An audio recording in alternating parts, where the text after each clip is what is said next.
Good morning.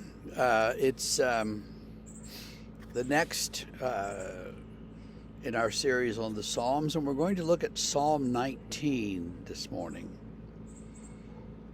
The heavens declare the glory of God. The sky above proclaims his handiwork. Day to day pours out speech, and night to night reveals knowledge. There is no speech, nor are there words whose voice is not heard. Their voice goes out through all the earth, and their words to the end of the world. In them he set a tent for the sun, which comes out like a bridegroom leaving his chamber, and like a strong man runs its course with joy. Its rising is from the end of the heavens, and its circuit to the end of them, and there is nothing hidden from its heat. The law of the Lord is perfect, reviving the soul. The testimony of the Lord is sure, making wise the simple. The precepts of the Lord are right, rejoicing the heart. The commandment of the Lord is pure, enlightening the eyes. The fear of the Lord is clean, enduring forever. The rules of the Lord are true and righteous altogether. More to be desired are they than gold, even much fine gold. Sweeter also than honey and the drippings of the honeycomb. Moreover, by them your servant is warned. In keeping them there is great reward. Who can discern his errors? Declare me innocent from hidden faults. Keep back your servant also from presumptuous sins. Let them not have dominion over me.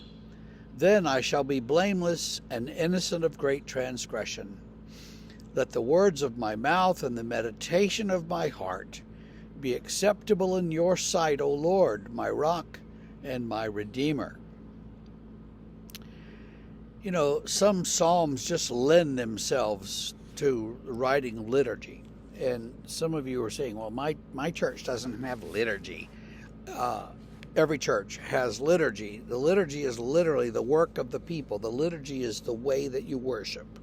And so whether your liturgy is something very simple, where the pastor stands up and, talks a lot, and the people laugh a little bit, or whether they respond with something printed in the bulletin or memorized, it's still liturgy. And so don't be scared of that word. But so in this case, the pastor could stand up and say, the heavens declare the glory of God. And the people might respond, the sky above proclaims his handiwork. Just a little hint for you there as to how it goes.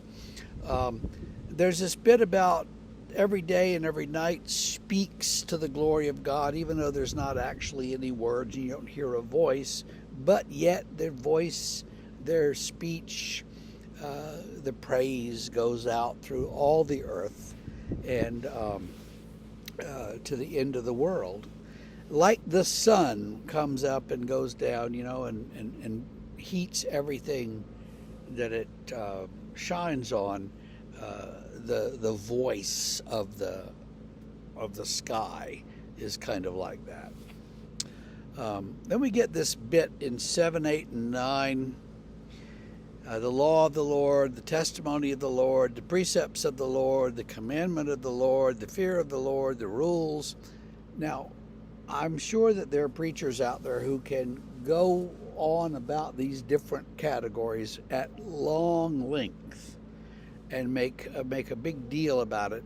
What we have here, again, is Hebrew poetry where you say the same thing and use different words.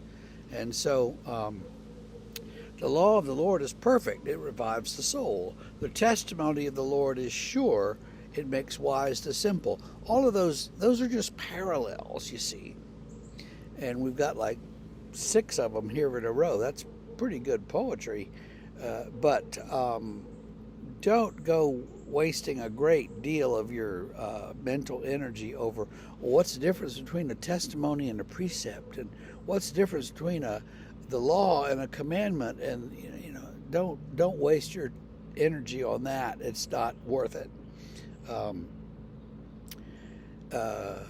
But this law, these commandments, precepts, testimonies, rules, whatever you want to call them, are are worth more than gold. They're sweeter than honey, and they tell us what to do, and they warn us away from errors.